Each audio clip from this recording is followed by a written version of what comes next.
জীবনে কি প্রয়োজন বলো তো? কি ম্যাডাম? একজন সত্যিকারের মনের মানুষ। তার টাকা পয়সা না থাকলেও চলবে, শুধুমাত্র তার মনটা বড় হওয়া চাই। হ্যাঁ ম্যাডাম, আপনি ঠিক বলেছেন। যদি এই ছেলেটাকে আমি বিয়ে করি কেমন হবে? কি বলছেন ম্যাডাম? হ্যাঁ, আমি ঠিকই বলছি। ছেলেটাকে আমার ভীষণ পছন্দ হয়েছে। ওর কথাতেই আমি ইমপ্রেস হয়ে গেছি। চলো।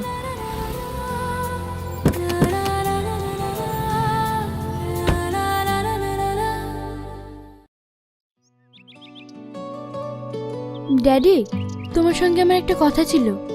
কি কথা? আমি বিয়ে করতে চাই। এ তো খুশির খবর।